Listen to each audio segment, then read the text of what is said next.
At 4:17 a.m., while most of the subcontinent slept, a single radar screen flickered inside a dimly lit control room somewhere along the line of control. For a split second, the operator thought it was a glitch, weather interference, maybe, and the second blip appeared. And then the third. Moving fast. Too fast. Within minutes, phones started ringing across military headquarters in both countries. No sirens yet, no explosions. Just tension thick, invisible, and spreading faster than fear itself. This wasn't supposed to happen again. For years, Pakistan and India had lived in a strange balance, like two neighbors sharing a cracked wall, pretending the cracks weren't growing. Ceasefires were announced, broken, announced again. Politicians gave speeches. Analysts argued on TV. Social media fought its own wars every night. But deep down, everyone knew the truth. The peace was fragile, and it was always one mistake away from collapse. That mistake came as a misunderstanding. A routine military exercise near the border. A drone flying slightly off course. A radar misinterpretation. No one wanted war, but war doesn't ask for permission. By sunrise, news channels exploded with breaking alerts. Red banners crawled across screens. Anchors raised their voices.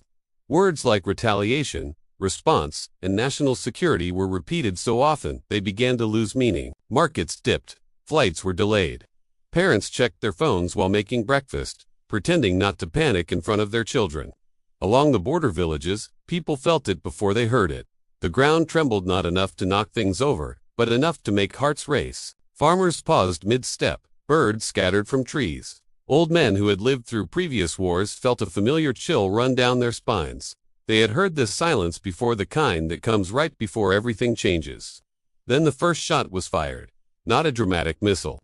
Not a jet screaming across the sky. Just a single exchange of fire in a tense sector where fingers were already resting on triggers. Within seconds, it escalated. Artillery answered artillery. Posts went dark.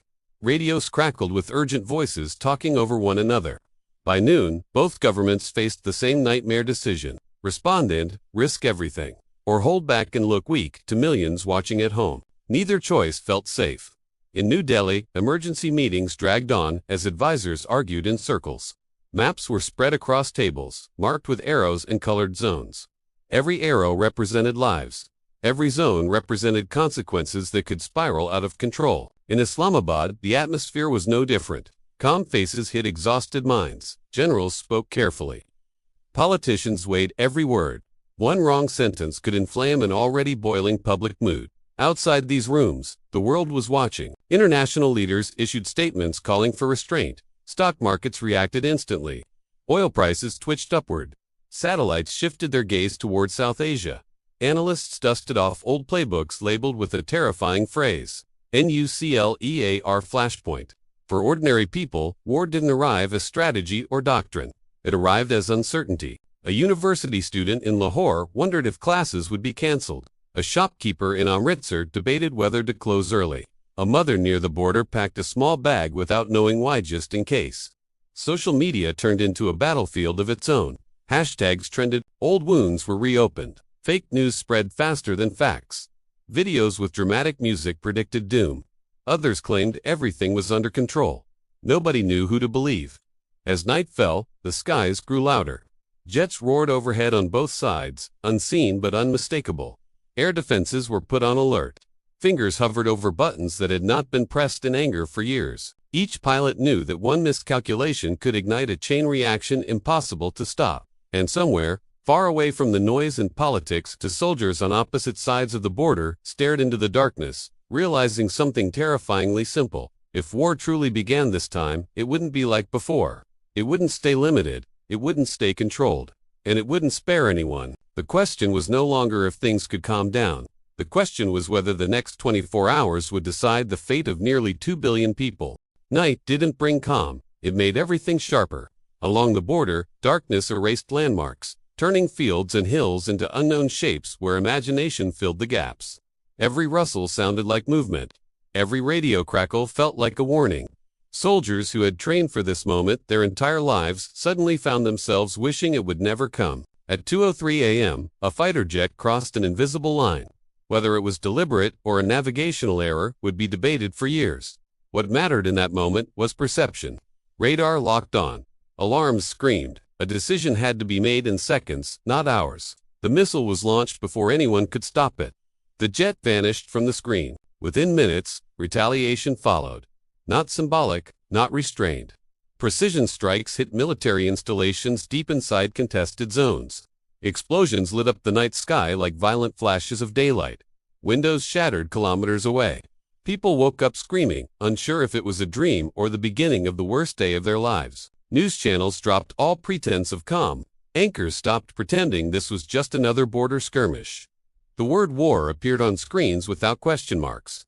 Air raid sirens wailed in several cities close to the frontier.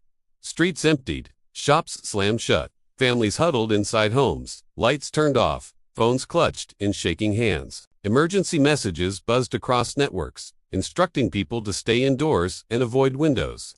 In the chaos, misinformation spread like wildfire. One viral post claimed a major city had been hit. Another insisted nuclear weapons were already on standby.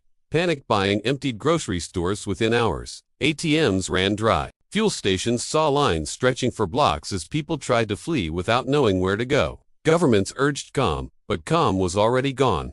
Behind closed doors, the situation was deteriorating faster than expected. What was meant to be a limited exchange was spiraling. Each strike demanded a response.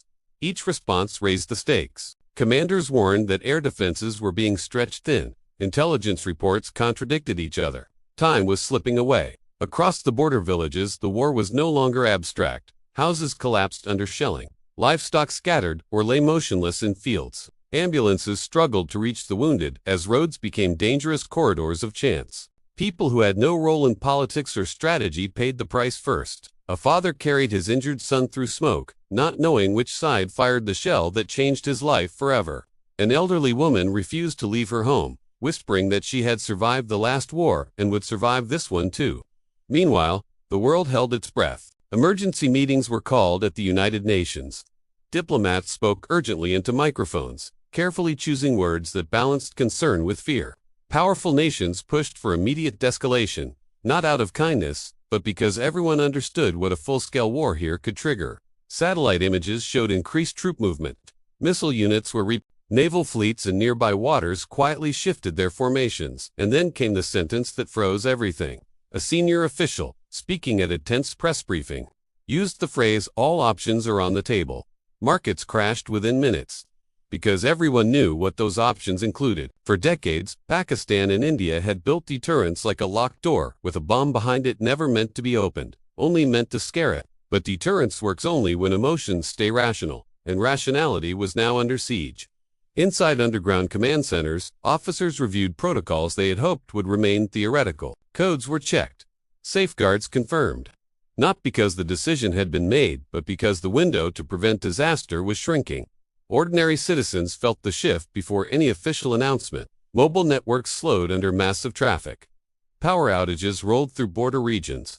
Schools closed indefinitely.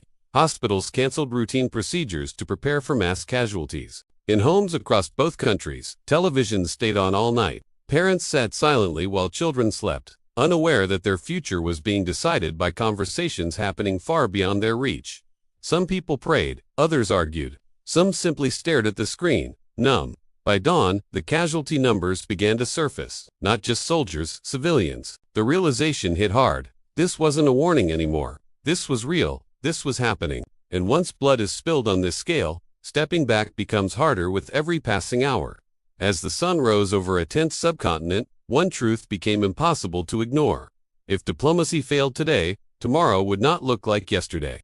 Tomorrow would rewrite history. And the scariest part wasn't the weapons, it was the momentum.